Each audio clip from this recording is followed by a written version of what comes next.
All right. Okay, now time for the moment we've all been waiting for. Amy gets to find out how I feel about Nine Inch Nails. Yeah, I have kind of been thinking about this. Not gonna lie, because well, okay, with the fragile, I really have no idea where you're gonna fall. I do have a hunch though, so do you want to tell me how you feel about Nine Inch Nails in general, and then I will tell you how I think you feel. Why don't you tell me how you think I feel All first right, I about think them in general? in general, I think I'm actually not sure, but I would say you probably like them at least to a degree. But with the fragile, I think you're gonna go like mid to not that into it. Okay, so my history with Nine Inch Nails is I I sort of and Brent comes from this perspective in the review, but like when I was 15, Nine Inch Nails to me was just like very melodramatic. I listened to a lot of '90s music. I listened to grunge and stuff, and that stuff resonated with me a lot more. And I think Trent Reznor is a very blunt lyricist when it comes to emotions. Yeah, totally. And of course, that's part of his appeal. But like when I first like listened to some of their stuff, I just like really wasn't into it. I didn't like the industrial sound. Um, but over the years, um, I've come to appreciate them a lot more from a lot of different aspects. I just because I've started listening to music again, and this is the problem with Brent. I started when I like grew up. I started listening to music and appreciating it for what it was instead of what I wished it was. And so over time, I've come to have a lot more Come. respect. I've come, and therefore I respect. You've coomed. I've coomed quite a bit, and so at this juncture, I would say I I like and appreciate Nine Inch Nails. Awesome. Um, Glad to hear that. this, however, is the first Nine Inch Nails album I've like given my full attention to all the Okay. way through. Did you hear Downward Spiral? I have not listened to it in full Damn. yet. Okay. Of course, I'm familiar with like the most famous songs. They're mainstays of popular culture. Hurt and Closer are just like pretty culturally ubiquitous at this point. Yeah. And I dig those songs. But yeah, I do you want to talk about your relationship with them before I start talking about the album? Yeah, probably. Yeah, I think a lot of people agree that Trent Reznor's lyrics are very, like, angsty, Yeah. and they do kind of sound like they're coming from an 18-year-old's diary a little Right. bit. I think that that's not necessarily a weakness most of the time. Right. However, I do think there are points where it's like, come on. You could have Yeah. said something a little more sophisticated. Like this is something you can make fun of outside of the context of this song. If you just said it to someone, they would be like, dude, like, chill. Yeah. What the fuck? Yeah. But I do think it works as long as the actual sentiment behind what he's saying is interesting. Yeah. Like, I think as long as he is sort of articulating what he's saying well, I think having that aesthetic is totally fine. It's even refreshing for me a little bit that he's just so unafraid to just say the things that other people might find to be kind of cringe or elementary or whatever. But I Yeah. think that one thing that I have believed for a long time is that the older people get, the more they suppress those feelings, even though the same feelings and themes still come up in their life situations. It's just that they're more like, I'm over that now. I've grown past that. It's Yes. not part of me anymore. But actually, like, it is valuable to just acknowledge that, you know, you hate your parents and society sometimes. Yeah. Yeah.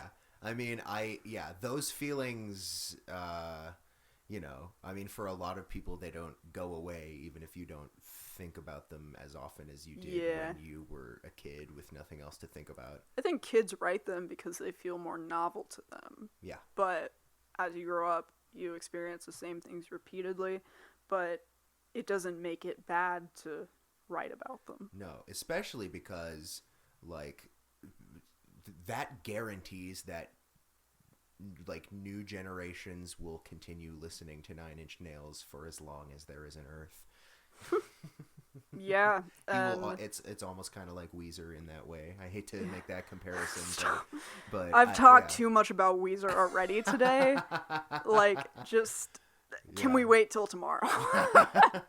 There's always going to be new fans of Nine Inch Nails because Nine Inch Nails speaks to the overwhelming emotions that you are forced to feel as a young person by your own brain. Yeah, totally. I think certain things... It's about how you word it sometimes. Like, things can be... The same root sentiment could sound cliche, or it could sound relatable and profound even. Like, I don't like using that word there, but it could feel effective and resonate with people. Yeah. Profundity is subjective. Yeah. But I think, these recurring themes in people's lives and these emotions are very relevant. And if you incorporate them into your music well, people will relate to them. So they're valuable for that. You should want to tap into that part of yourself and channel that into your art. So as far as history with Nine Inch Nails in general, I do go pretty far back with them. Downward Spiral is the first record of theirs I listened to. I think I was like 16, 17, something like that. And it was a little bit too hard for me. Right. Like, it came across really harsh and like something I mostly couldn't love. Like, I did kind of appreciate it a little bit. What really drew me into it was the narrative behind that record. Right. Do you know anything about that? Just like it's sort of like, I mean, it's the Downward Spiral. It's somebody who is, and it's I think it's like semi-autobiographical, right? Where it's sort of he was like, he was at this point he had drug problems and really bad problems with depression and so he sort of crafted this little story where the character is like not necessarily him, but he put a lot of his own feelings into the character. I'm gonna be completely honest, I don't really know if it's autobiographical or not.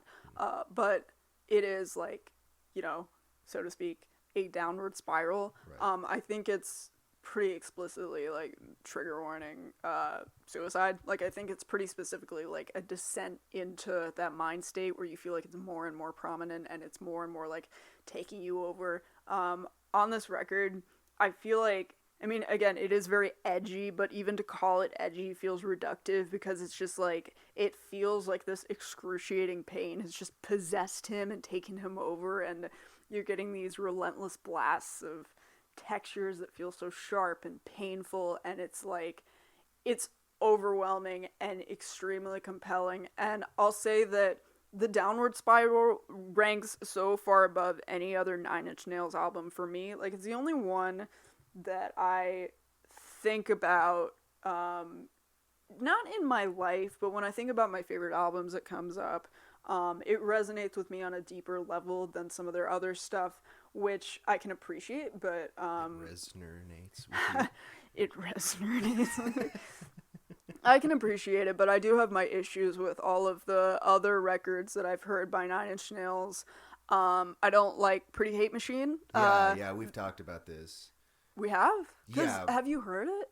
I've given a sort of casual listen to most of Pretty Hate Machine, and I think we talked about it where like you're not big on it, which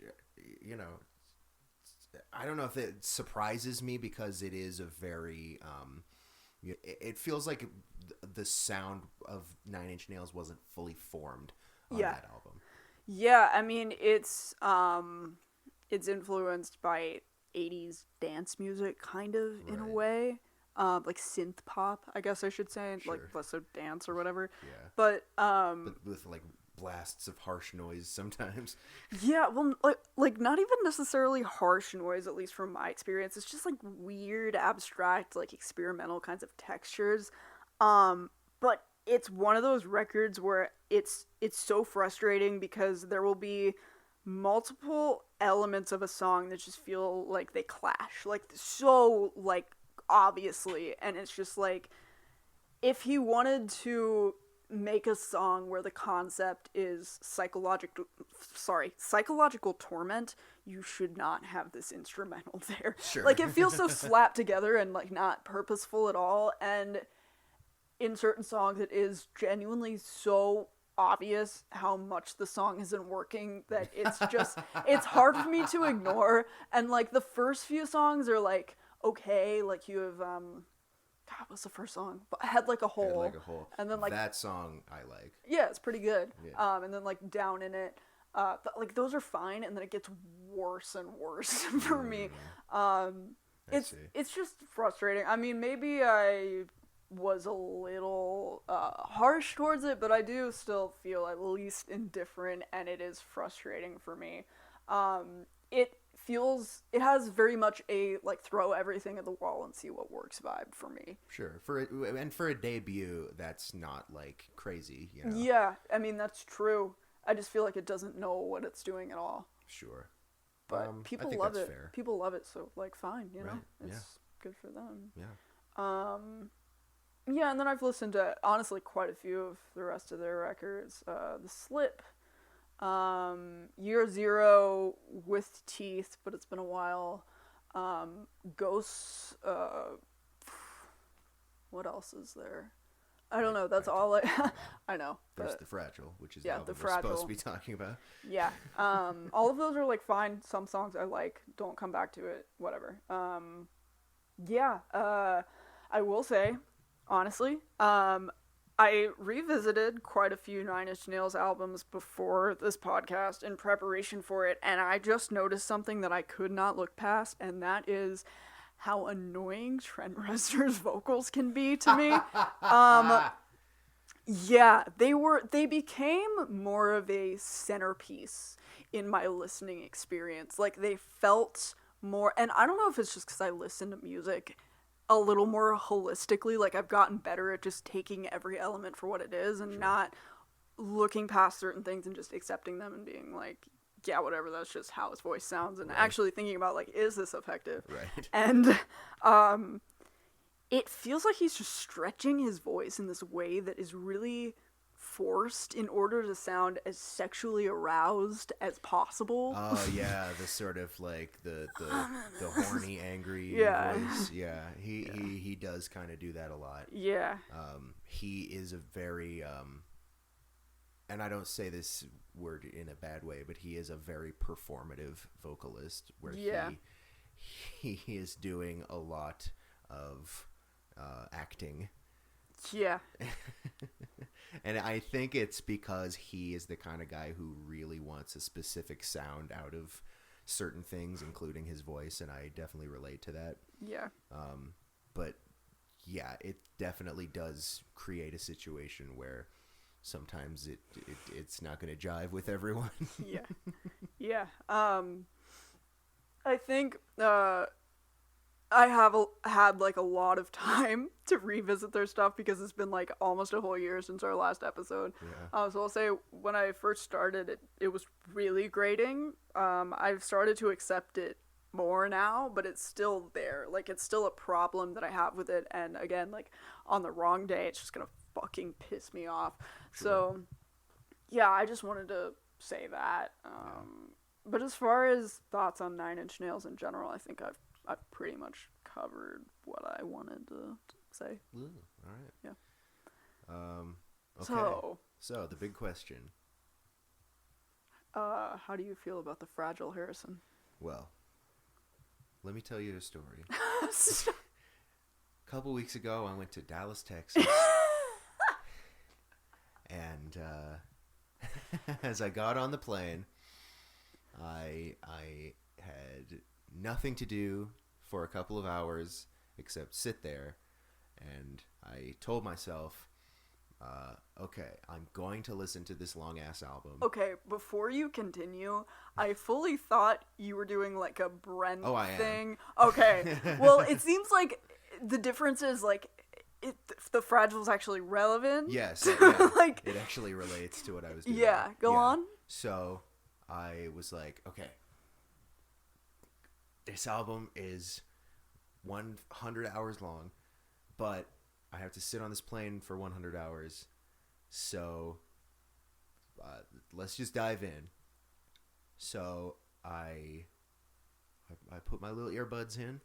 Your little earbuds. And Dude, planes are loud. You gotta get like some noise canceling headphones to truly like listen to this shit. You want to buy me some? No. Okay. I guess there are a lot of like crumbly, like industrial, heavy, bassy textures. So like whatever. But yeah, go on. So I put this album on. Oh no. I listened to it start to finish. Oh no. And I fucking loved it. What? I fucking loved it. No way. For real. How many times have you heard it now?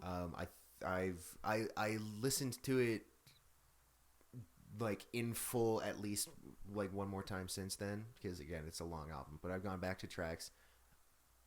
I think this album is fantastic. I was like, it really didn't feel as long as it is to me. Which is so weird. That is so like the polar opposite of what I think. I was so into this.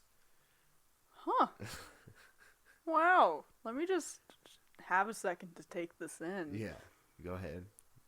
No way. I thought you were gonna be on the same page as me, and think that this album is too long. I do think that it's sort of, and you know, I'm kind of an impatient person, and I did feel like once I got to like the last 5 songs, like that stretch, I was like, all right, it is a long album, huh? Yeah, that's also my point, like breaking point. Go on. But still, I was like, damn, they're still good songs. Yeah, I know what you mean. So yeah, I was surprised by how much I enjoyed it. Yeah. I really, there are a lot of things about it that really surprised me, and were just like so much more up my alley than I thought. Yeah, I dug the shit out of this. Huh. Well, I love that for you. Yeah. I feel like I wrote these notes thinking that you would probably agree. Oh, that you wouldn't have to justify them. Well, I think I can do that, but are we about to argue? Like, I'm so excited. Maybe. I don't know. Go ahead. I mean, I have notes of my own. I have more notes for this one than for the other one. Yeah. Okay. So, even as someone who likes really long albums, like drone records, I feel worn out every time I try to listen to this front to back, and it just doesn't seem to get better. And it is a shame, because I don't think that any song on this album is just bad. I think plenty of individual songs on this record are really intelligently written. But I think it has something to do with the second half. There are songs in the second half that feel more like shorter snippets or abstract songs with slightly less rigid verse-chorus structures in the second half. And I actually do like these songs a lot, like Just Like You Imagined. That might be my favorite song. Yeah, That song is bananas.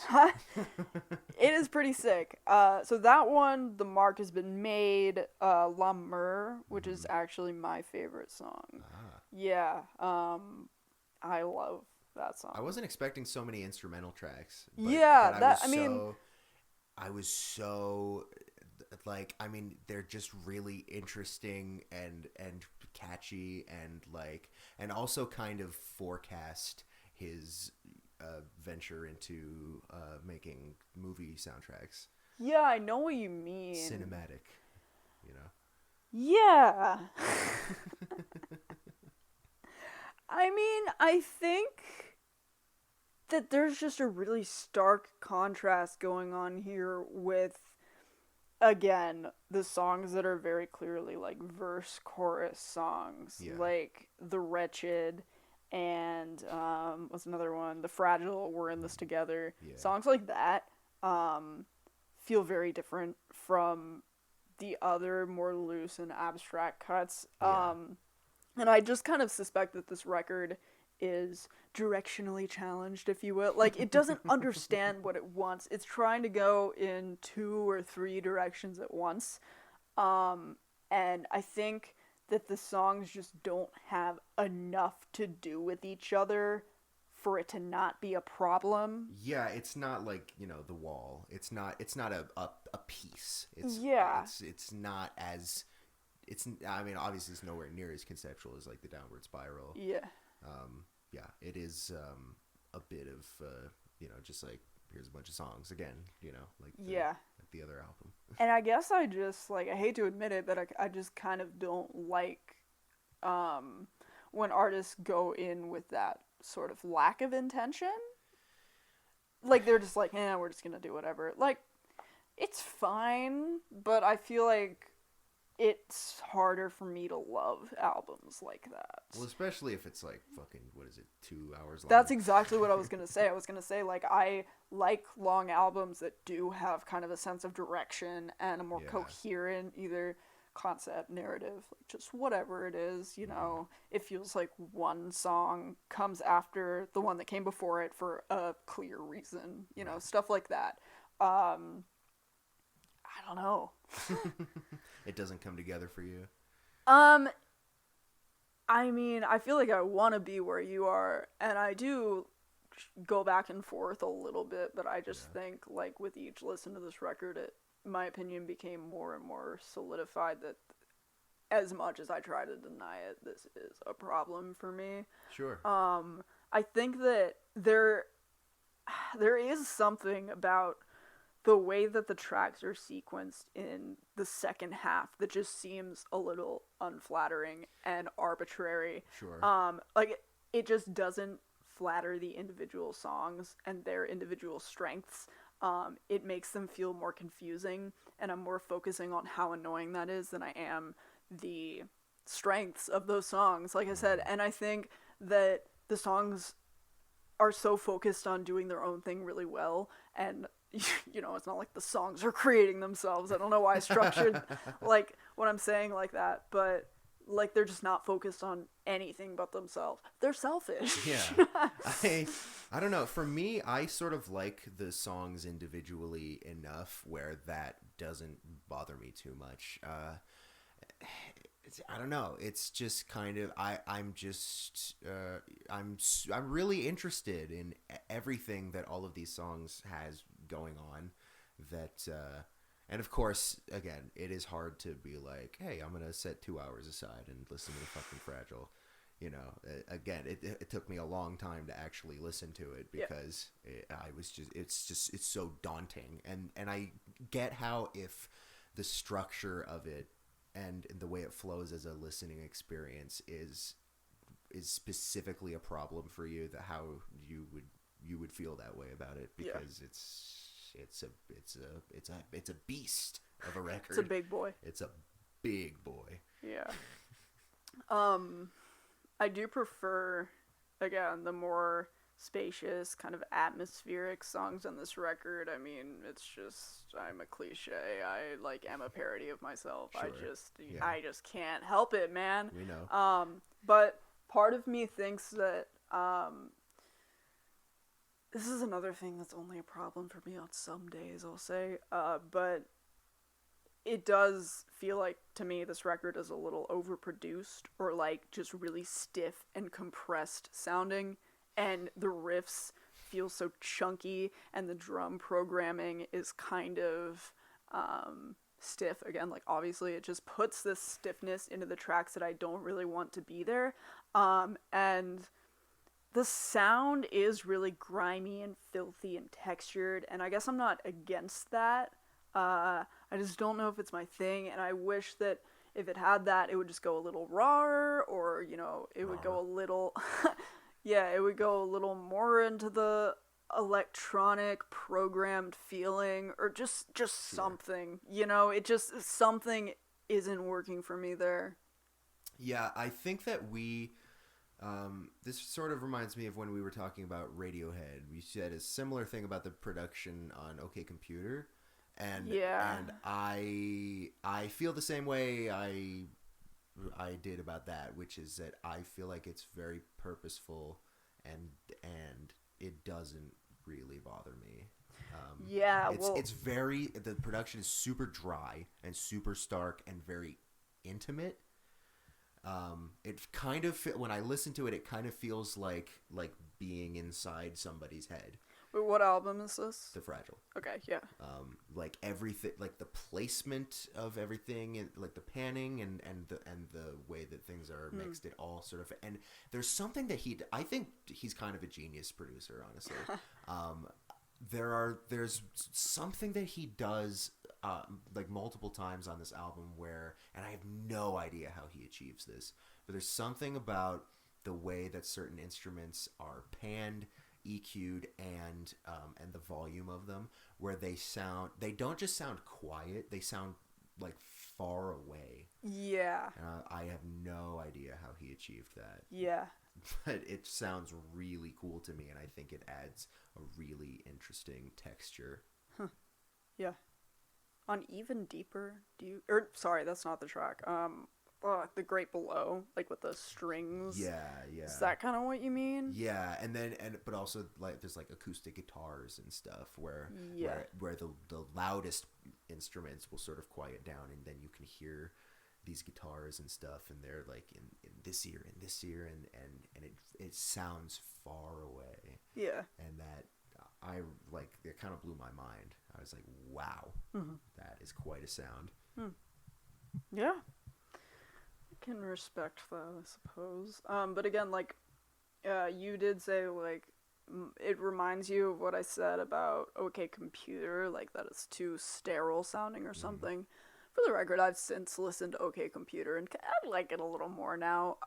But I think there's a difference between those 2 points, because I was talking about the whole album, and that was a personal bias thing. You know, I did like the more raw side of Radiohead, and also the full-on abstract, weird beat bloop electronic shit of like King of Limbs or whatever.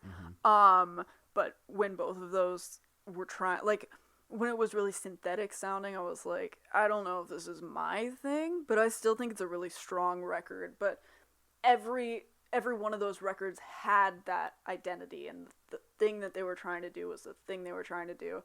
But for me, I'm talking about the sound of this one record. Like, something feels like it's in conflict here. I don't know. I wish I could put it into better words, but... Right. I don't know. It worked for me, man. Yeah. I was... Everything just sounded so crisp to me. Everything... Like, I did not... There wasn't a moment where I was like, what the fuck was that going on? Like, with the production. I felt like, I don't know. It sounds pretty immaculate to me. But hey, you know, that's just me. You know, I care about things like, you know, songwriting and All right. Why don't you go talk to Brent then? I would love to. We got to get him on the pod. Dude, that would be insane. That's... We're a little too mean to him to do that. Yeah, no, he would never do it. Even though we do love him to some extent. Like, when people like Fantano bring someone on their podcast, and it's like someone that they've kind of criticized in the past, like, they can still say, hey man, it's just my opinion, like, you know, no disrespect, but we're pretty, like, we critique him. Yeah. But he puts him into his reviews. It's hard not to, but it's just like, I can never talk to that guy. You know what I mean? I wonder if he's still the same way. To be honest, I think he probably is. Well, I'd like to think that he maybe has. I mean, he's definitely some of his opinions he's retracted. Like, I think actually when his review of NYC Ghosts and Flowers, he has since kind of denounced. I think he likes that record now. All right, good for him. Yeah. But yeah, I don't know. I can't see Fantano interviewing Corey Feldman, and I can't see us talking to Brent. Yeah, that's true. As amazing as that would be. Yeah. God. All right, you want to talk individual tracks, or do you have more thoughts on the album as a whole? I think my only more general thoughts are one.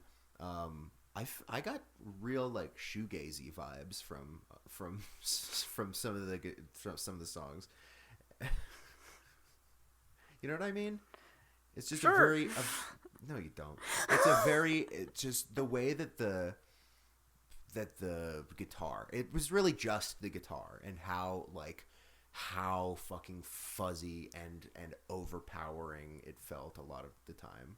It felt like. You think I'm insane right now? Not necessarily. I'm warming up to this take, but I don't know how closely you read Brent's review, but I bet you just loved when he talked about My Bloody Valentine. We'll get there. We'll get there. Yeah. The other thing is that, and this is all I'll just tell you about his influences, but this something I didn't really put together fully until I listened to this is that Trent seems to be really influenced by glam metal. Yeah, I see it. He takes all of these weird electronic and harsh sounds, and then he writes songs that have hooks and structures that sound like fucking hair metal sometimes. Yeah. And maybe that's why I don't like it as much. Yeah, maybe that is, but to be honest, it kicks ass to me. Fair enough. I was like, wow, because he writes catchy songs. Yeah. He's got some hooks. Yeah. When I listen to his stuff, I do feel like I feel very persuaded of who he is as an artist. Sure. I feel like he's representing himself in the way he wants to, and I like it when you get a sense for someone's personality, and it feels really well defined like that. Yeah, his music drips with personality. Yeah. Yeah, I mean, good for him. Some days I'm into it, and yeah, fine. Yeah, I think that's fair. Yeah. It's a vibe for a mood. It's a vibe for a feeling. It's a mood for a vibe. Yeah. And it's the rhythm of the night. So yeah, you have thoughts on individual tracks? I love the first song. It rips, dude. That song rips. Yeah, I think that it's written really well. I think that the way it's written gives it this really effective ascending intensity. Yeah. The way things are layered and they get more and more loud and noisy steadily, the way that it goes, and the vocals get more and more intense. Yeah. It's just powerful. That's all. Yeah. That song is it's like you hear the rumble on the horizon, and it gets louder, and then he kicks the fucking door in. Everything you swore would never change is different now. Yeah, I do think his performance there was really good. Yeah, his screams, his screamed vocals, I think are really, really good. And I also think that in that song, that is a good example of how his angsty lyrics, when he performs them well, you just buy into it. Like, it doesn't even matter anymore. Yeah, I think it was so smart to open the album with this song because it grabbed me by the balls. Yeah. I was like, okay. Yeah. Yeah, I agree. Great track. For some reason, I like the second track too, and I don't even fully understand why I like it so much. Again, The world went away. Yeah, I think it's interesting. Just the way it's structured. Maybe I just like it as a song that follows that opener specifically, because just after all of that chaos, that song is way more simple and suspenseful and calculated.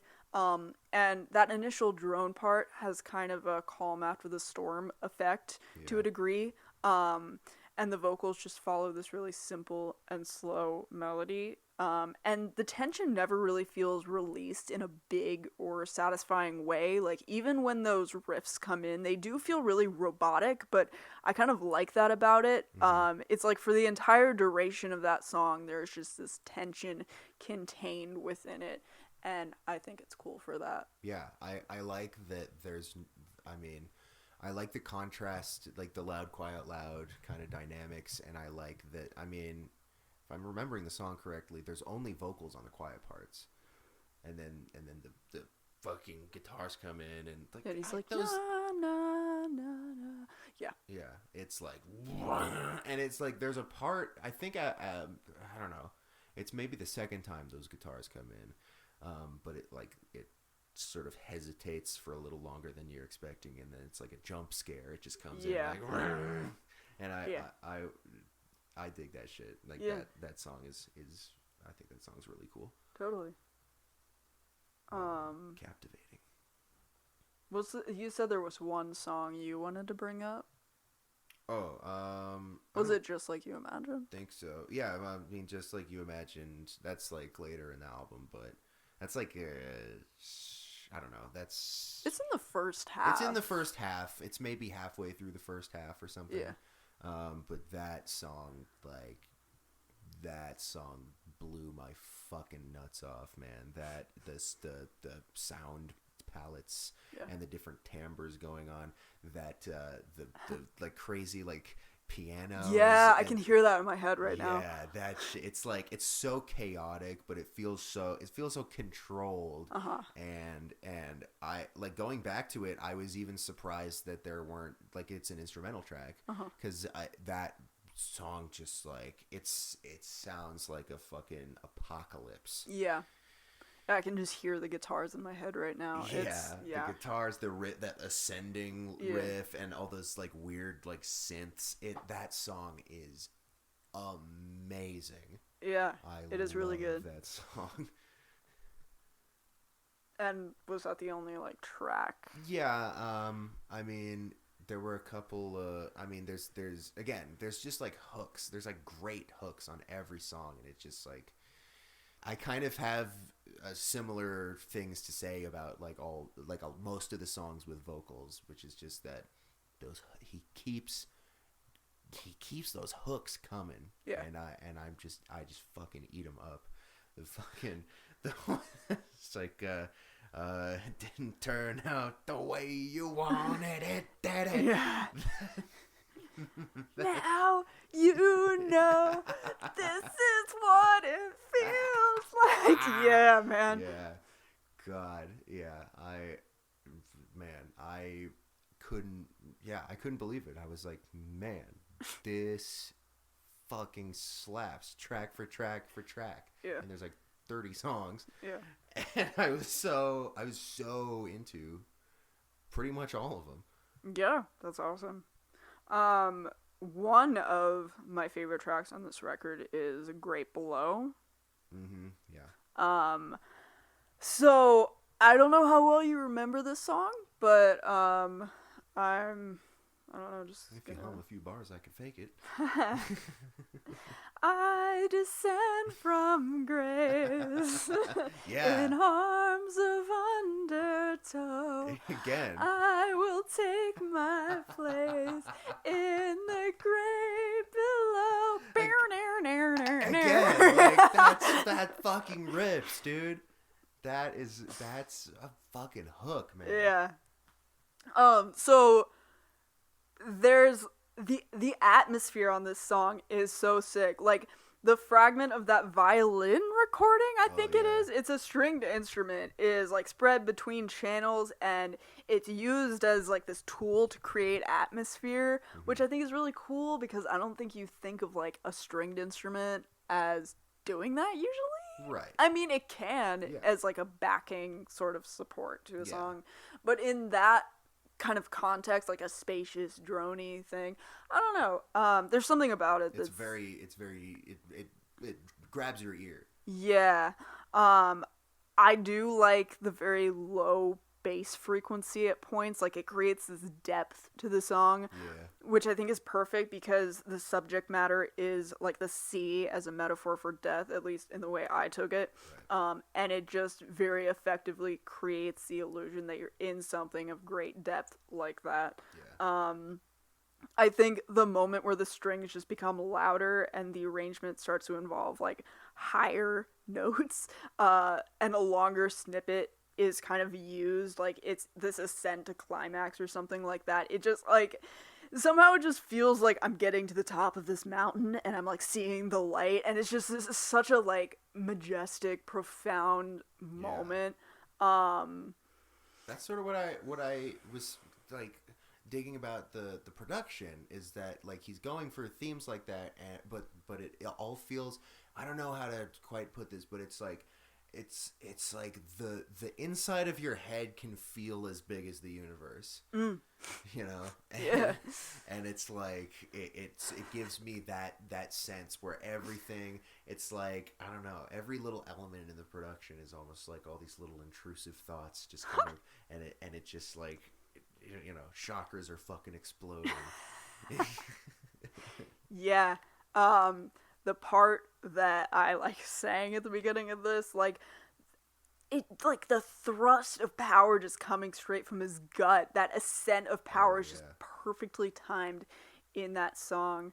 I also like, I kind of like how he says, like, this is a small detail, but he says, all the world has closed her eyes, tired faith all worn and thin, for all that we could have done and all that we could have been. Like, I think it's about him, like, accepting his death, but he's, like, using the her pronoun. He's, like, characterizing death as, like, a woman, so, like, women are thought of as being, like, caring and warm and stuff. Like, there's that feeling with it as, like, this, he can just come into the arms of death, like, if you will. I don't know how else to put it right now. Come.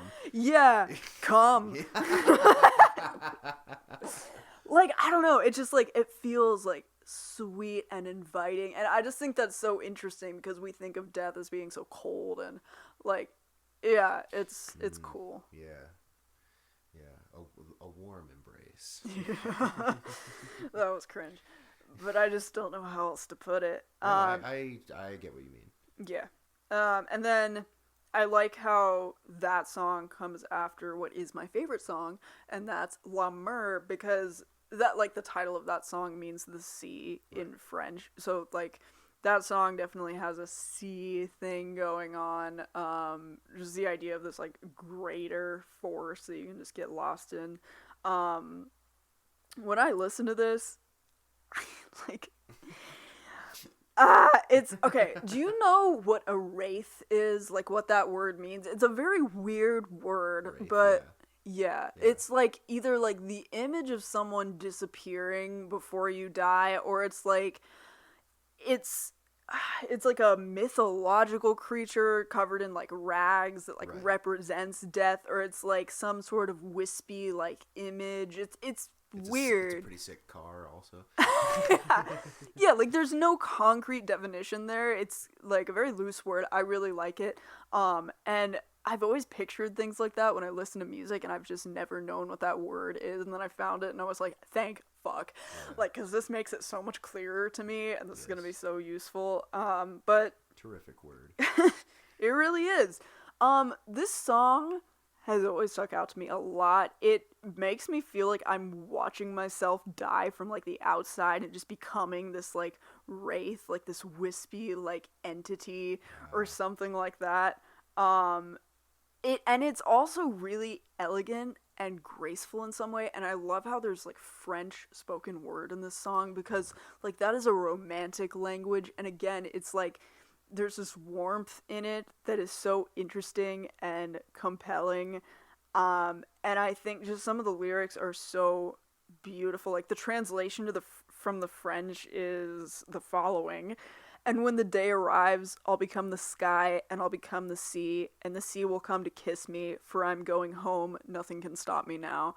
And "Nothing can stop me now" is like a lyric that he uses on the Downward Spiral again to reference like killing himself and stuff.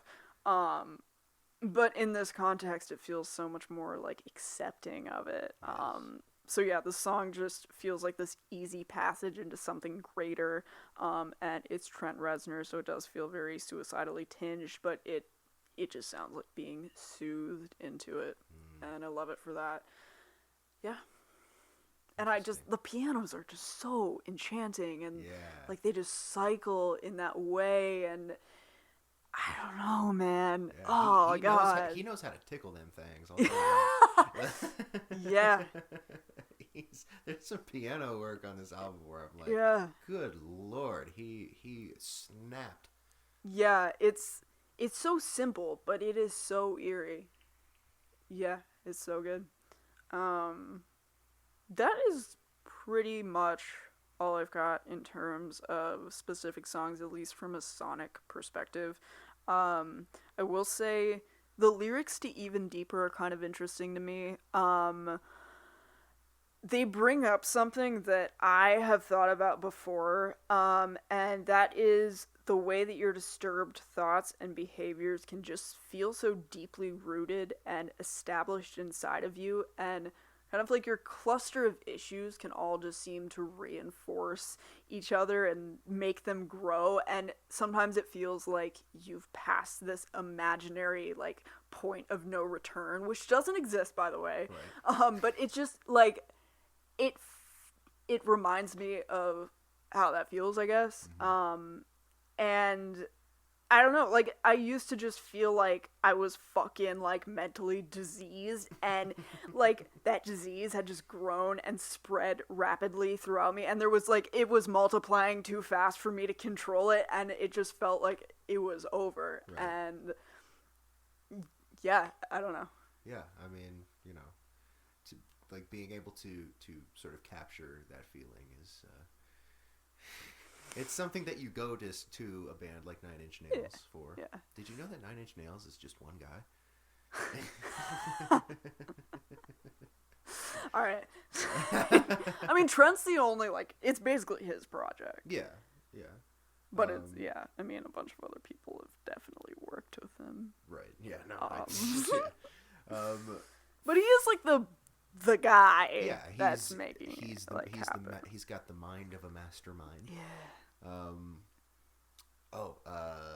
As far as individual tracks, Starfuckers is an interesting one. God, yeah, I'll say I think I like that song. I like how just unabashed and unafraid it is. Like, it's just... I suck you out, not a drop will go to waste. Starfucker! Yeah. I love the fact that it's about Marilyn Manson too. Yeah. I like the glitchy like vocal effects too in the verses. Oh yeah. That caught me by surprise. I was like, oh, okay. Like that deep into such a long album, and for him to do something wild like that, I was like, oh, okay, nice. Yeah. Yeah, I like that track a lot. It's probably one of my favorites. Starfuckers. Any other individual tracks you want to bring up? Not really. I mean, there's definitely things I can mention because this is a beast of a record, but nothing else that like I noted down. I think those are the moments that stand out for me. Yeah. It's I loved it.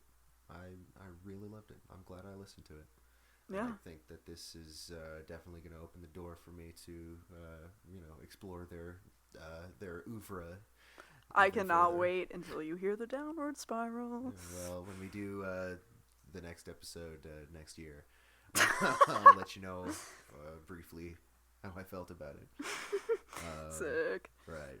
Yeah, because we don't talk about music ever outside of this podcast. No, not really. I haven't even seen you since our last episode.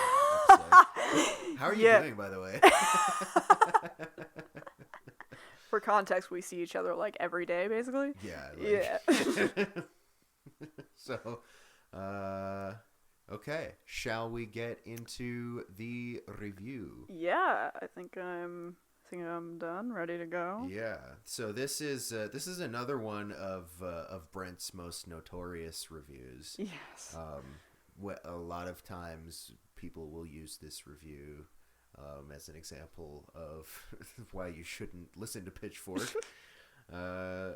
This was the review that he gave upon the album's release. They have since re-reviewed it much more positively, but he gave.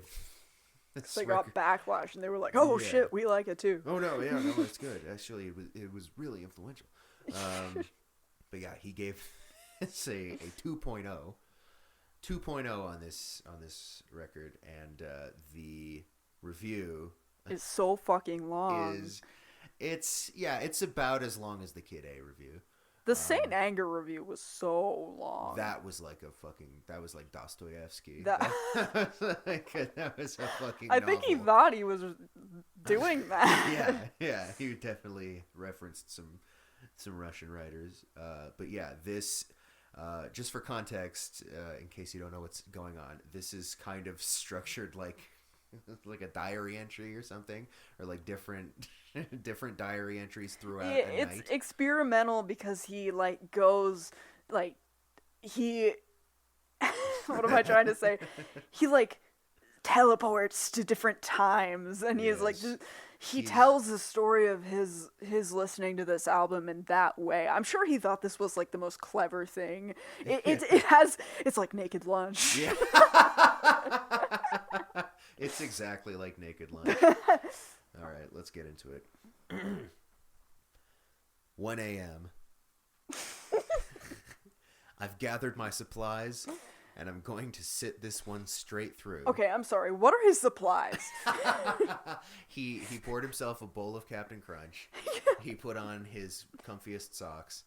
And that sounds awesome. Yeah, and he smoked a bowl, and he said, "All right, time to listen to this thing." Does he know he doesn't have to stay up all night to listen to this album? I think he just wanted to make this seem grueling and taxing on his body. He's a night owl. Yeah. He could have just listened to this at 1 p.m. Yeah. 1 a.m. I've gathered my supplies, and I'm going to sit this one straight through. Trent's going to keep me up for at least another 2 hours with his latest bloated indulgence, the Fragile. So, I've got a pot of coffee. It's black. Pitch black. As black as your fucking soul. And I'm typing on this machine. This machine is grinding me down. I feel like a fucking machine. God. He's so annoying. He's just pissing me off right off the bat. He really did type out Yeah. 9 p.m. See? My first experience with the Fragile, as is the case with most new CDs, comes in my Honda. Come. Dude, take a shot every time someone says come. Come mentioned. Anytime he brings up come or Radiohead. Dude, that would actually be funny as fuck, Harrison. That'd be great. We should do an episode where we just get fucking shit-faced. Yeah. I'm sitting at a red light on Webster and Damon, waiting for a left turn. Trent Reznor is screaming, "Tear a hole exquisite red, fuck the rest, and stab it dead." over a troupe of industrial guitars. Oh my god, I didn't notice that before. A troupe of industrial guitars and digital whining. A pack. A squad of guitars. God, that is such a Trent move. The whole squad. Or sorry, not a Trent move, a Brent move. Yeah, Brent versus Trent. Who will win? I yawn with such stretching intensity that I miss my turn light. Stop. Oh my god, dude. The entire situation strikes me as particularly humorous. Here I am, a 24-year-old white guy with floppy bangs, Oh no. wearing a tie, driving a Honda, and all the bile Trent Reznor can muster up from his supposedly scorched soul makes me yawn. You know, the way that he's describing, like, how he's responding to the album just doesn't feel like boredom. No. Like, it sounds like he's irritated. It sounds like he's really cringing, like, really, Yeah. really hard, and he's so annoyed, It like... sounds, he's like, I'm actually not even mad, guys. Yeah. Like, he was not tuning this out, dude. He No. was, like... He was mad. No, Like, I mean, he's a reviewer. He does his job. He listens to the music, and the music is boring the pants off of him to the point where his pants are flying out of the window of his car. yeah, like, I would be surprised if he felt bored. Like, I don't think that this is a record that elicits that kind of reaction. No. Like, at all, really. Like, he could be bored because of the length, but he's literally describing the first song. Yeah. Like, Yeah. like, that song is not boring. Yeah, he already decided he's not going to like this album. Yeah, like, I honestly think he's just, like, saying shit. He's just, like, insulting the record in, like, any possible way that you could describe. Yeah. Like, you could, like, shit on an album. I think he's just, like, you know. I don't know, man. Let's continue. Okay. Sometime over the last decade, music that is intrinsically meant to be menacing, i.e. Nine Inch Nails, has become a banal, syndicated action hour soundtrack. It's easy to imagine the overproduced grind of The Wretched blaring through a TV screen as Nightman kicks a henchman off a roof. I do think this is kind of funny. No, that again, like, he gets a good one off sometimes. Yeah. Like that. I don't agree completely, but that, I mean, he kind of got him. This stuff could be the score to... I'm sorry. This stuff could be the score to The Crow 4 in space.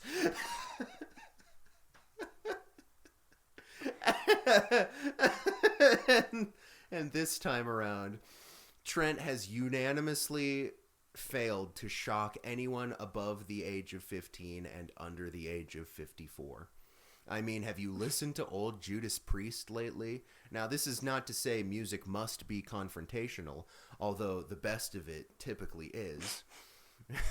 However, in a pop society that has become numb to industrial sounds through ESPN2 and Surge commercials, it's no longer interesting or tolerable to base one's entire output on volume and amplified cliches. Alright, I don't think there's much, like, cliche going on here, at least instrumentally, like, at all. No, yeah, lyrically that's another thing, but... Yeah, do you think this album is overproduced? Like... Not for industrial music. Sure. Not for electronic music. I think the thing is, like, overproduction can mean a lot of different things.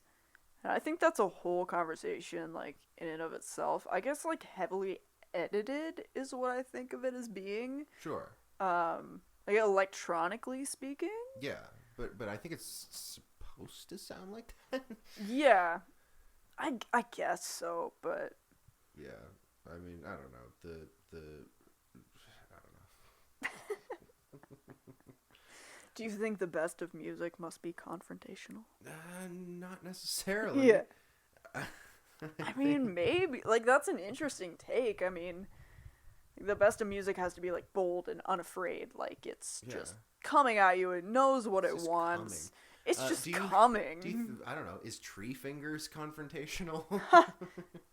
Does that like, song yeah, really slap you in the face? I'm not saying I agree. I mean, also, like, confrontational could just mean confident. Like, it will confront you if you challenge it. Sure. I don't know. Guess. It doesn't have to mean pissed off necessarily. It just has to mean, like, assertive. Right. But, yeah, I mean, I don't agree with this point. Yeah, no, I just... Anyway. And so, Somewhat Damaged continues to pound out its same 4 notes, systematically. Layers of crust, fuzz, dirt, and whatever else Reznor can scrape off the walls of his studio are piled on top, pounding out the same 4-note scale. 1, 2, 3, 4, 1, 2, 3, 4, 1, 2, 3, 4. So boring. Oh, wow. Did he just say fuck? Oh my god. Trent, Holden Caulfield rubbed that out 50 years ago. I hate this. I hate that. It's like, actually so much. Like, okay, first of all, like, there's nothing wrong with that 4-note sequence playing throughout the whole song, because obviously, like, the point of that song isn't for individual parts of it to be super musically complex. Yeah. Like, it's about that groove-based. feeling of, like, ascending intensity, like Yeah. I said. Like, and also, like, is he trying to imply that anyone who ever says fuck is just trying to be angsty for the sake of it? Yeah, Like, he's like, ooh, it's so edgy that you're swearing. And it's like, no, that's not really the point. I think it's edgy that he's like, he wants to kill himself. And Yeah. he's like talking very explicitly about that. yeah, like, like, would he say this about any other lyricist? Probably not. I don't think so. I mean, Yeah. I don't know. It does feel like a very specific critique of Trent Reznor, which is odd because, I mean, you know, if I were to critique him as a lyricist, I wouldn't even think to say, like, you know, it's so, like, he thinks he's being so edgy by saying cuss words. Like, be more eloquent, Brent. God.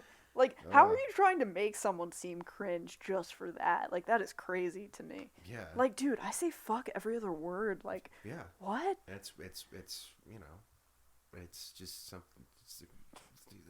People swear. Yeah. I think he swears because people swear.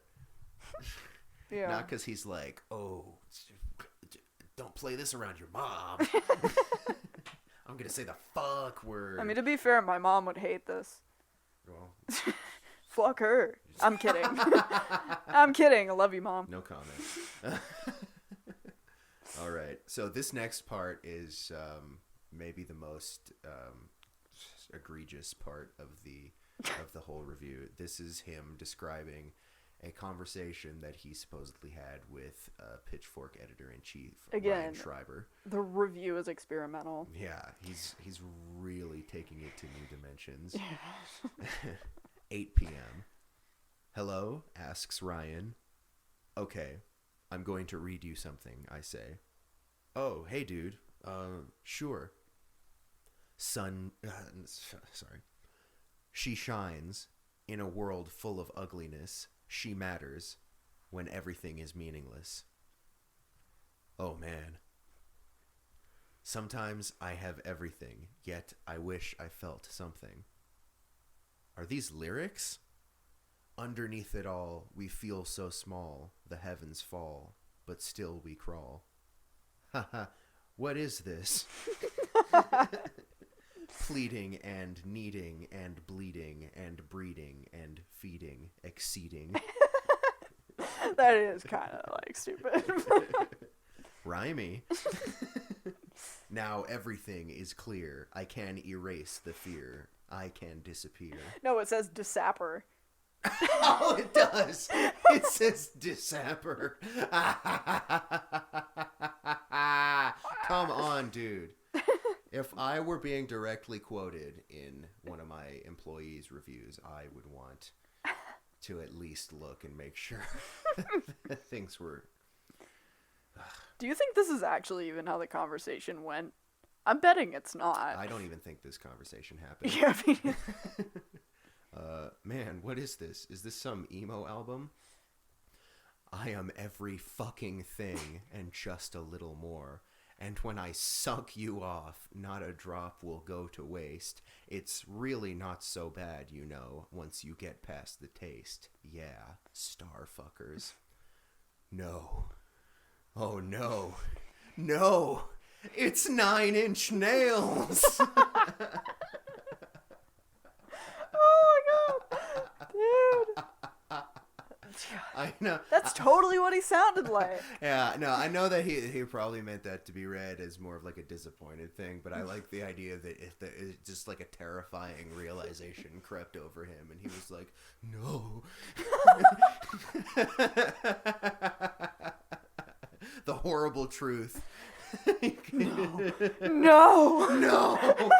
No. Oh my god. Well, we're out of that. Anything to say about that? I think, everything that I could say is just like, Yeah, it's so obvious. There's nothing to be said about that. Yeah. I don't think that needed to be in there at all. Yeah. 1:49 a.m. Even Deeper, a track mixed by Dr. Dre, spits aluminum riffs. Comes aluminum riffs into my headphones. The entire concept of pairing Dr. Dre and 9 Inch Nails, a match made in corn boy heaven.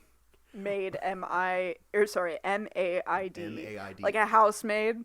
Yeah, a match made in corn boy heaven. Corn with a K, of course. Or most likely the Interscope commissary is laughable. Bro. Shuffling beats squirt. Under Blade Runner booms and fathoms of string samples. Fathoms of strings? Fathoms. Are they shuffling or are they squirting? They're... Hey, you can do both at once. Yeah, you can. Trust me. Shuffling, though. Do you shuffle when you fuck? If you're... Maybe if you're in LMFAO. They're shuffling every day. Every day I'm shuffling. God, I'm an old man. That is an old song, and I'm an old man. It went hard at the bar mitzvahs and bat mitzvahs when I was like 15. I'll say that. Wow. Yeah. That's weird. You kind of act like you haven't had Jewish friends before. What? What the hell does that mean? Just, the way you talk to me. And You need to tell everyone you're joking. Like right joke. now. That is a joke. Amy is not anti-Semitic. Jesus as far Christ. as I know. Bruh. Come on. I do. Yeah, no, I've told you about this. When I was in 8th grade, there was a pretty big Jewish population at my school, and that's around the time when those are happening, so, the talk of the school was who got invited to what bat mitzvah, and who slow danced with who. And I heard all of those, I associate those times with, horribly cringe 2012, radio pop. But anyway, I'm sorry. Go on. Yeah. Ohio is not a place where I imagine Jews being, so. It's just Well, they are. Okay, I'll take your word. I do like that he said fathoms when talking about the strings. I think that's horrible. Yeah. Yeah. Fathoms? Fathoms, because it's even deeper. It's like the sea. I just don't think that works. Okay, well, I don't know. I don't think it's... Also, that song is not one of them that's explicitly about the sea. Right. But whatevs. Yeah. The fathoms of string samples, that sounds like Great Below. Yeah, I think he probably... Got them mixed up. He probably didn't even care. The end product sounds entirely similar to the rest of this 104-minute albatross. The token celebrity stroking of this studio marriage is fittingly overwrought, unnecessary, and done with questionable intent. From the sound of it, Trent cares little to broaden his palette from this rap rock union. Without liner notes, one would never pick this song as the Dr. Dre track. You know, it is so funny how he himself acknowledges that it literally doesn't matter and it doesn't really sound like Dr. Dre, like, helped Does with the he production. want to hear, like, a G-Funk, like, whistle on one of these? Like, he clearly doesn't. He says that would be cringe, but, like, he's just, like, making something up in his head. Like, what if this, like, Dr. Dre, 9 Inch Nails collaboration sounded like this, and that would be so cringe. Like, what? Like, he's just making fun of the fact that they, like, decided to put Dr. Dre on the song, even though it clearly worked. Like, it's just so funny. Like, he's just reaching so hard. And it was just, like, he just mixed it. Yeah. Like, what the... It's, he doesn't have a verse on it. Rap, rock, union? It's not, like, what the fuck is he talking about? Like, Trent isn't on the song talking about rolling in his 6'4". It's like, I don't understand, like, what he is so mad about with this. Yeah. Like, why not just talk about the song? Yeah. And what you don't like about the song. Like, it's so weird, man. For real. Ironically, a man hailed by his legion of testosterone. Testosterone. That's a flop. Bro. That you missed on that one, dude. I don't think that's no, he No. missed. Drones are for softies. That's just not. Ironically, a man hailed by his legion of testosterone as genius, in quotes, often leans heavily on the work of other, better sound wizards. Here he goes again. Adrian Belew, Steve Albini, and Alan Moulder conspicuously leave their fingerprints all over The Fragile. Wow, he was influenced by other artists. That's crazy. He's doing the exact same thing as he did on the Modest Mouse review. Yeah. So I'll say that. Like, the only good parts of this record are due to, like, the influence by these other producers. Yeah. Like, I don't even, yeah. God, he's such a fucking dork.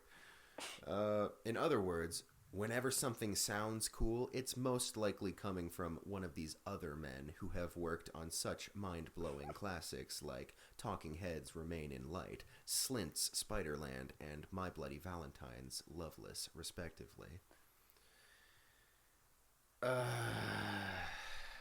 constipated drone of The Day the World Went Away unabashedly attempts to mimic My Bloody Valentine's sculpted cacophony, unfortunately from the hands of an unsubtle goth.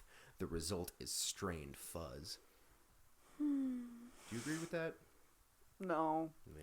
I mean, he is clearly not trying to make a My Bloody Valentine song just because he used a fuzzed out guitar. Right. And it is so fucking funny that he used the word constipated here because actually it's accurate. Yeah, I mean, it is a bit of a dirge, but it's supposed to be. You know? Constipate. That's just so funny. Like, like this tension that just can't be released. Like that's exactly what the fuck I got out of that song. But he had to use the word constipated and just like ruin it for me. It's like, not a very nice way of putting it. Yeah, which obviously was on purpose. It's just so annoying. Like. Right. It's just, like you can make anything sound bad if you just use like words like that. Yeah. Like I don't know. And like with the My Bloody Valentine thing, like is every single song that uses like a guitar tone like that just like a derivative song now? No, I mean it's like it's not. It doesn't sound like a My Bloody Valentine song. It's just more of a. It's a texture. You know, it was like it's a guitar tone. It's just like it just sounds fuzzy, Brent. It's not that deep. Okay. 2 a.m. Trent Reznor is the worst, most predictable, most uninspired lyricist working today. The freshman gloom spouted throughout The Fragile are only making it easier for the goth lyric generators on the web. Copy the word decay from this sentence, paste it into a Word document, highlight it, press Shift F7. Every synonym that appears on your thesaurus screen pops up in Trent Reznor's pitiful poetry. That's actually not true. No. Did you do that just now? I did. Oh, wow. That's actually not true. Like, a bunch of really articulate, like, big words came up. So. Yeah. Yeah, so, what do you gotta say about that, Brent? It's very hypocritical of him to say that he, relies too heavily on the thesaurus. Whatever. As a criticism for Trent Reznor, that's weird. Yeah. Like, he's not that kind of lyricist. Dude, we've read your reviews. Yeah, dude. For real. Also, like, I mean, I could, like, do a whole, like, pointless rant about how using a thesaurus does not make you a bad writer, but I won't. No. Like, people, pull that out as, like, a critique of writing. Like, that's not what's wrong with the writing, but... It's like, what am I supposed to just know every word? Yeah. Yeah. Coming from the mouth of a steadily plumping 30... Plumping. Now he's insulting his weight. Now he's fat shaming. Like, he's so skinny. That's rude. Come on, Brent. You know you were wrong for that one. Come on, man.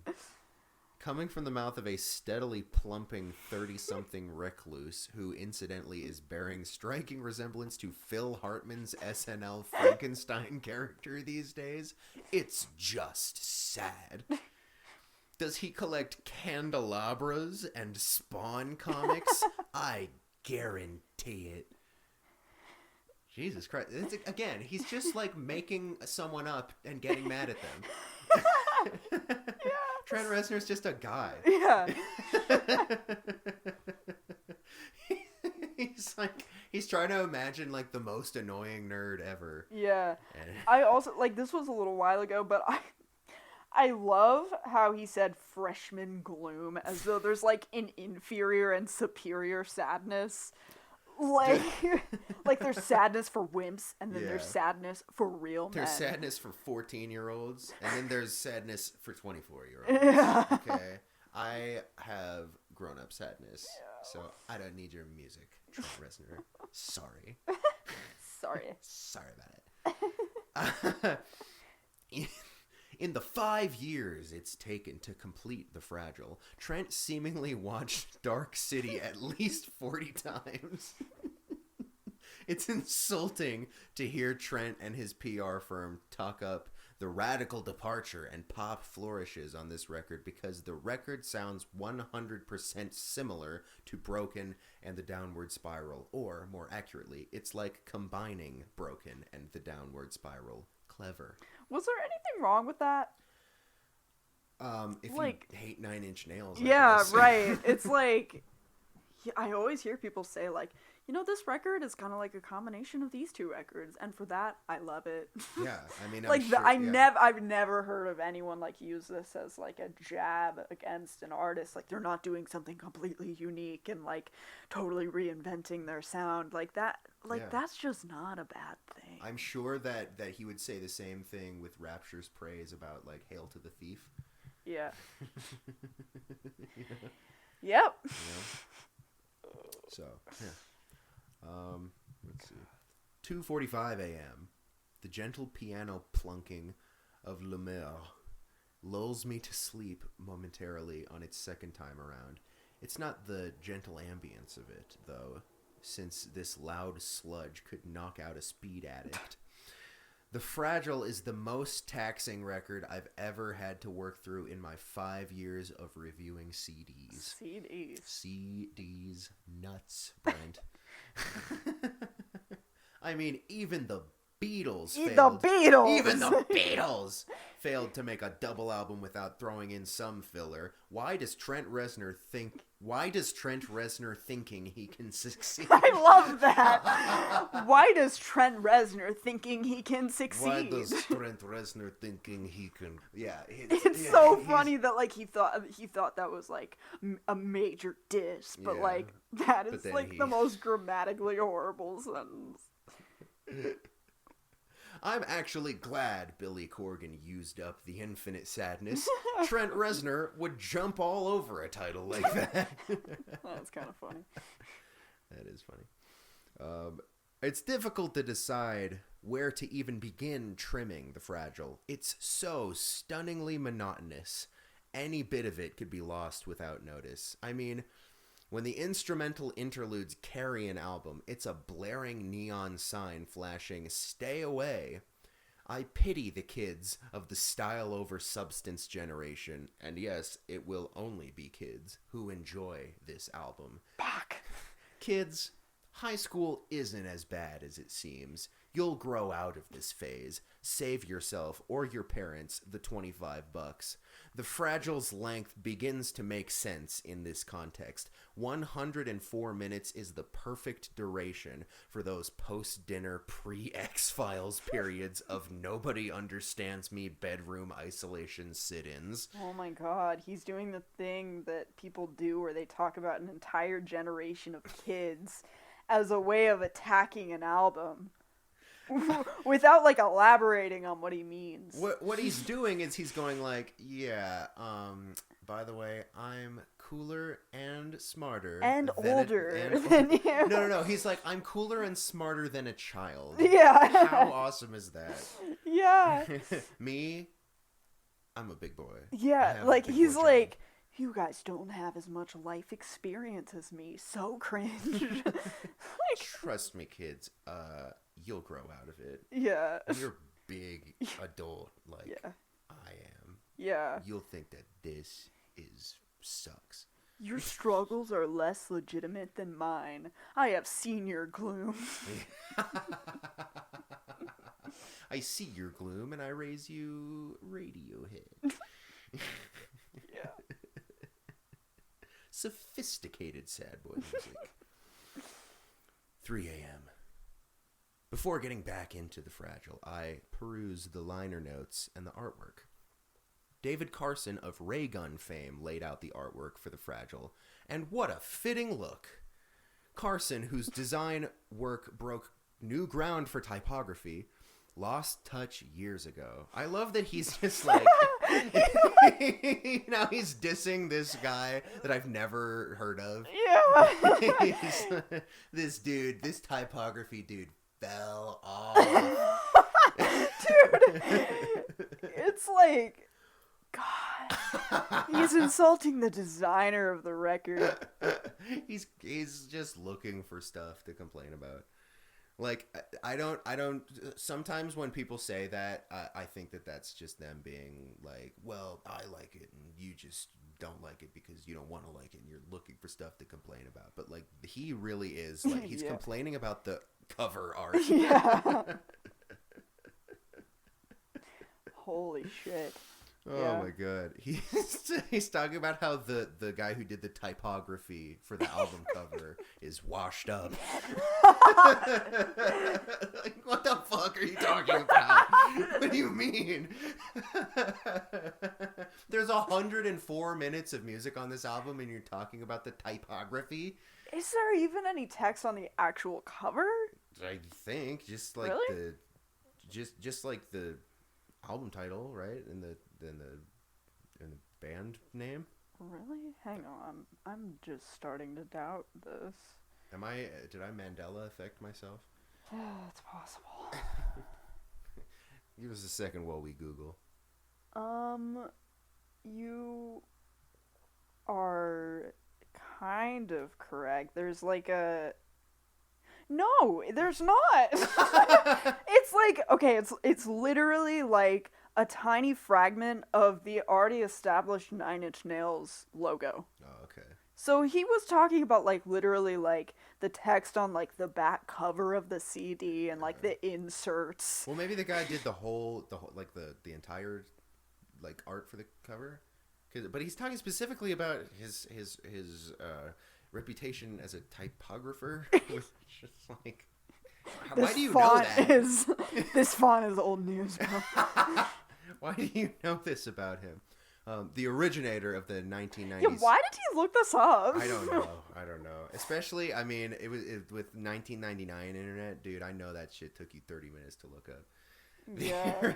The originator of the 1990s trademark crusty look is analogous to the fat-bottomed disco fonts of the 70s or the thin sans serif of Deco.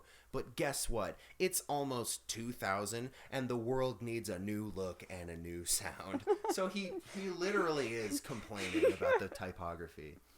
I'm so sick of his ass. I swear to God, like... I think he's using it as, like... He's doing the thing that he did in the last review where he, like, looked at, like, graffiti and he was like, and this can be applied to how I feel about the record. He's like, the typography is just like the album. He's wired on fucking coffee. It's the middle of the night and he's like... Even the fucking, like, text is horrible. I hate this album cover. I hate the way those letters look. Carson and Reznor will forever be remembered as 1990s pop figures that helped create an identifiable logo for the decade and little else. Trent, you are flock of seagulls. You are flock of seagulls. I don't care who you think you are. Oh my God, dude. He's talking directly to the man. Yeah. The Fragile embodies everything wrong with this decade. Hype, letdown, technological fetishism, empty rage, financial bloat, bombast. Financial bloat. Self-loathing and indifference to anything truly important and interesting flowing underneath the surface. Trent Reznor is Chris Gaines. Chris Gaines? Like Garth Brooks? He's Garth Brooks' edgy alter ego. What? You don't know about Chris Gaines? No. Garth Brooks, at one point, he put on an emo wig and eyeliner, and he was like, That's funny as fuck. I'm Chris Gaines, and I'm doing like a darker album. And there was actually he hosted SNL, and like Chris Gaines was the musical guest. So Garth Brooks was the host, and he was like, "Ladies and gentlemen, Chris Gaines," and then it went to the stage, and it's him on the stage. So what? He's saying that this is like Trent's alter ego, even though this is like literally who he is through and through. No, he's saying that Trent is like the edgy, fake, like sad guy, songwriter guy. That reminds me of Pat Boone, No More Mr. Nice Guy. Except like the country version. Yes. I told you about that dream that our friend of ours had, right? No, I don't think so. A friend of ours, John Eagle, he told me once that he had a dream that Garth Brooks decided to make another Chris Gaines album, and it was called Amber Waves of Gaines. Holy shit, that's awesome. God. Love Jeagle. Oh, yeah. 3:20 a.m. Starfuckers Inc. That's pretty much all I have to say in criticism of this album. Patently untrue. Demonstrably untrue. That sums it right up. Silly title? Do you Horrible. or don't you want to own an album with a song called Starfuckers Inc.? I do. I do too. Besides the snickering potty mouth title, he literally even acts like bad words are beneath him. Yeah. God, he's such a baby. It's one of the most blatantly hypocritical attacks ever put to tape. It's a widely publicized attack on Marilyn Manson. There are several lyrical references to the gangly idiot. Okay, T. Gangly? What the fuck? Oh my god, that's awesome. Such as, I'm one of the beautiful ones, and my god pouts on the cover of a magazine. And how are these jabs delivered? Why, in a song which sounds exactly like Marilyn Manson, and also borrows from Carly Simon by a man who pouts on the cover of Rolling Stone, Alternative Press, Spin, etc. You know... He's gonna go on to imply that Reznor ripped off Marilyn Manson and not the other way around. That's that's egregious. Anyway, what were you gonna say? Nothing. We're so close to the end. We're almost there. In essence, Reznor is Marilyn Manson without the makeup, which is a bit like Kiss without the makeup. No, it's like they're like him with the makeup. Yeah. Yeah. Marilyn Manson is just a dumber Nine Inch Nails with more makeup and fake boobs for some reason. The Fragile is simply music for the elder for the digital age. I take comfort knowing that the passing of another decade will make this record seem as amusingly insincere as 10cc. Now listen, Brent. Don't you fucking talk about 10cc like that, all right? Don't be talking about my boys. Unfamiliar. Can't comment. Ooh, listen to Sheet Music. Great album. Okay, send it to me. There's a song on there called "The Worst Band in the World," and you'll recognize it because it was sampled by Jay Dilla. Sweet. Famously. And at this point, I'm angry, hungry, and frustrated. In fact, I feel kind of like Trent Reznor. Is this the grand design? After over 2 hours of listening to this incessant whining and grating, I've become the very model of his audience. Whoa, what a twist. Wow. Again, does he know that he didn't have to listen to this at 1 in the morning? Like, he could have gotten a snack. Yeah. He made sure that he was as exhausted and unreceptive as possible. I think probably because he heard things in it that he enjoyed, and he was like, no!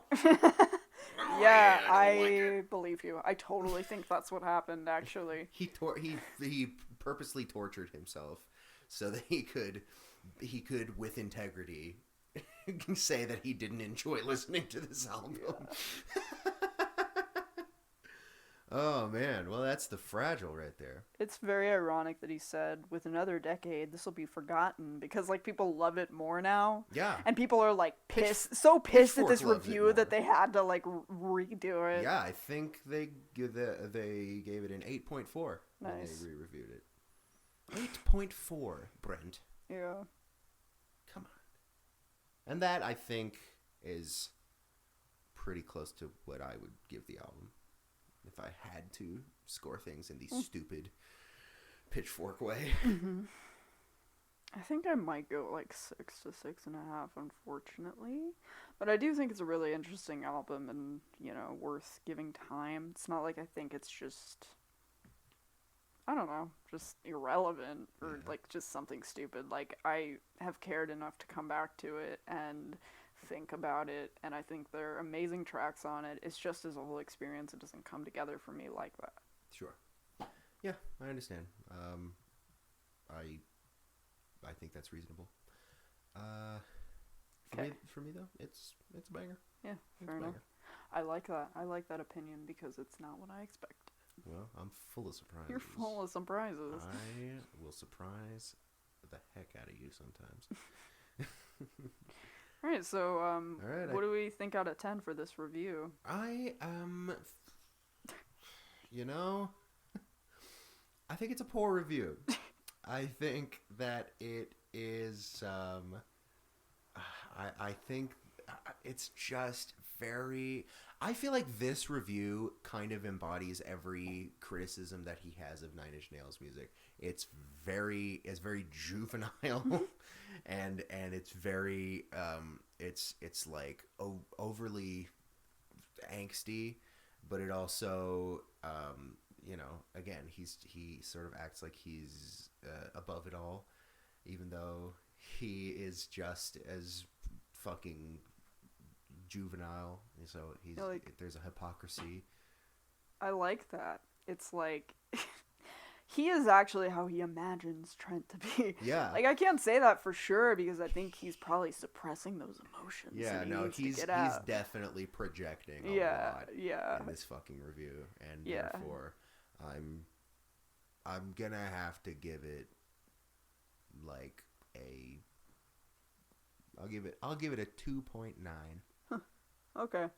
Yeah, I mean, I agree. I think it just makes him come across as a dickhead and very immature, like you said. Like, he needs to center his whole review around insulting other people, both imaginary and real. Yes, mostly imaginary. Yeah, like, the whole fucking review is just, like, almost inspired by people he doesn't like. Yeah. Yeah. That is, I fear, at this point, going to become a very common theme of his reviews. It happens repeatedly. Yeah. I'm gonna say 2. 2? Flat 2. Flat 2? I think that there's little to nothing to like about this review. I would only give it closer to a 3 because he does get off some zingers. There's some funny moments and there's some pretty good word choices. I'll give you that. I think just like his personality is coming through too much for me to care.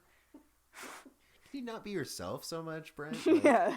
Can you at least try to like pretend you're a professional? Yeah, but I mean, I'll give you that, you know. Yeah. Whatever. Who cares? Not me. Everything's garbage. Everything sucks now. Fuck the world. My heart is black. All right. Well, that is going to do it, I think, for our episode. Be sure to tune in next year when we will be reviewing Lateralis by Tool and You Are the Quarry by Morrissey. Oh, yeah. Ooh, that's going to be fun. Yeah. I can't wait to talk about that man. You know what? I can't either.